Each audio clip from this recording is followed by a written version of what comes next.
Sports professor Rick Horrow, Beyond the Scoreboard, inside the boardroom. $1.3 trillion business, and 70 to 80 of the leases in the big groups of sports teams and leagues are coming up for renewal in the next 3 or 4 years. The 20-year financing about to run out. Everybody talking about public-private partnership, venue management, efficiency, how you build, how to remodel. And as Russ Simons knows, those are the houses from which everything else emanates.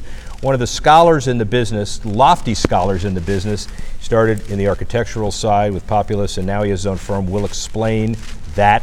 And the title is Chief Listening Officer? Yes. You got to explain that too. Chief Listening Officer. Talk about the company first. So our company's Venue Solutions Group, we spun off from Populous. I used to run a group for Populous called the Facility Operations Evaluation and Analysis Group. I'm not an architect. Some of my best friends are architects, and I love working with them. But we tried to provide a conscience that beyond the actual form of the building, that it has to not only look nice but function flawlessly. We spun off about 9 years ago and have a great relationship with all architecture and design firms. We basically help people understand how buildings work. We try to provide the science of facility management so they can make the best decisions. It's not the same decision. It's not one size fits all. It's what's the science behind what's best for that particular client. It's a very competitive business, Russ, and you earned your chops because you've been at it for a long time. We've been at it together in different perspectives, yeah. But I think people understand that it's more of a creative endeavor than ever before. It's not just an architectural cookie cutter. It's not one size fits all, but there's so many intricate issues right now. Agree? Well, it's not. If we were just talking about sports and entertainment facilities, right, that statement would be correct. But the current trend of taking the sports and entertainment facility as a lightning rod for development, for ancillary revenue streams, to create live, work, play environments, which now is a component of every new major project going forward. Not the least of which would be the Warriors project with 2 office towers, major plaza, all of that taking place in San Francisco, or the project I'm currently involved in, which is the Los Angeles Stadium and Entertainment District, which is 300 acres of property, a 70,000 seat stadium, a 6,000 seat performance venue, 510,000 square feet of retail, mixed use retail, live, work, play. All of these things now are just increasing the complexity of something that in and of itself was a pretty robust business standing alone.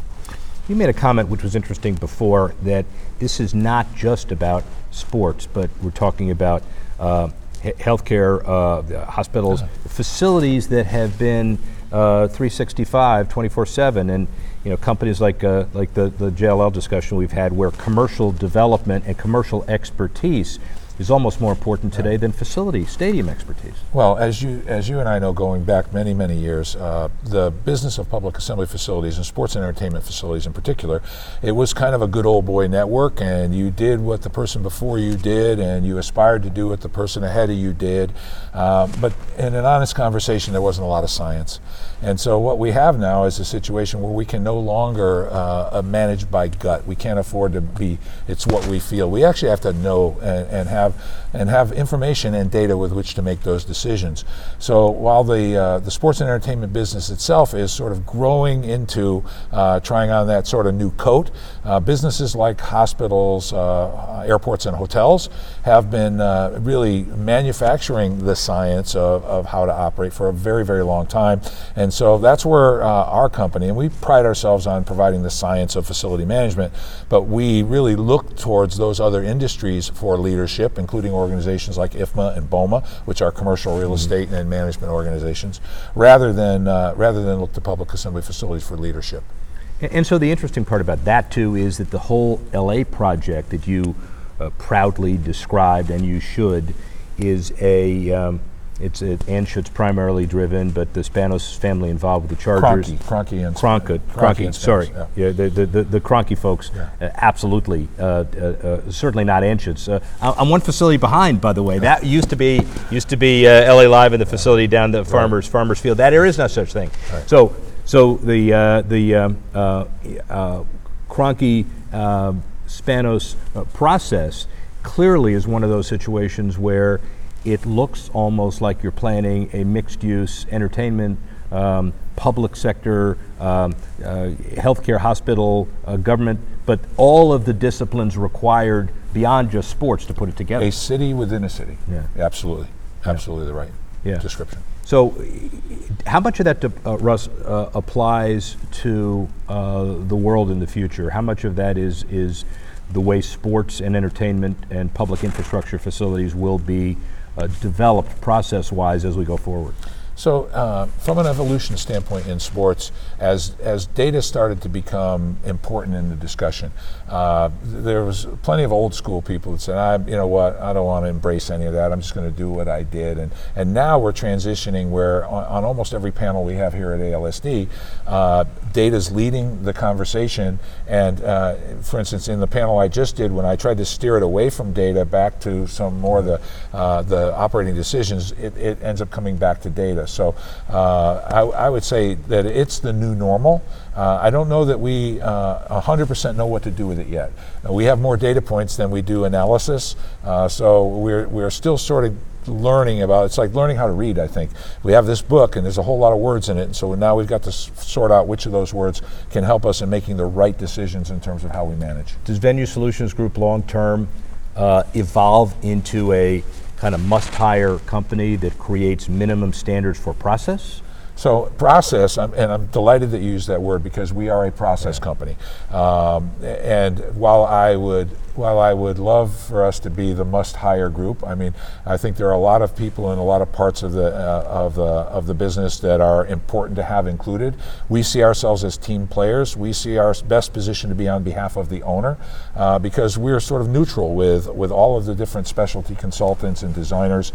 And what we don't do is tell somebody what to do. Yeah. What we try to do is provide the information that an owner or a manager or an operator team would need to make the best decision for their organization. And when you realize that we could both be talking about Major League Baseball, but the difference between, let's say, the Baltimore Orioles and the Washington Nationals, which you can easily drive to see a game in one and see in the other, their operating profile, their culture, their resources are different, that you can't just say one thing works for everybody. So you've got to create the science and give the opportunity for people to make the best decisions for their enterprise or organization. Best practices, seismic shift in how facilities are perceived. AT&T Stadium begets Indy, begets Minnesota. Now you have Oakland, over $1 billion as well in Vegas, and you obviously have yours that you should be tremendously proud of. Some people talk about $5 billion as if it's an albatross. Most people ought to think of it as a new way to build infrastructure with a major catalyst in the middle of it. So what say you about all that? Well, first of all, I don't know that we've ever announced a number ever to anybody, and so it's interesting for me to watch the media about the speculation and not of what's say anything, what. Right. Yeah, but so I have no comment about that. But you're right. Our business has always been evolutionary, and we learned from the things before. But the difference is that we are evolving from a stadium to a stadium to a stadium. Now we're evolving from a stadium to, let's say, an arena to LA Live, or to KC Live, or the Cordish work done in Baltimore and the Inner Harbor, and now that's been expanded to incorporate true live, work, play, a significant number of residences and retail and thematic lifestyle centers, which include gyms and movie theaters and all of those things. So that city within a city moniker is actually true. So now it's not just about running a sports facility or even a couple of resources or assets in that environment, but also property management. And so now that's where we have to come back out and in an environment with companies like JLL and other people like them to say, hey, bring that expertise that you've been doing on the commercial side, and we've got to embrace that on the sports side.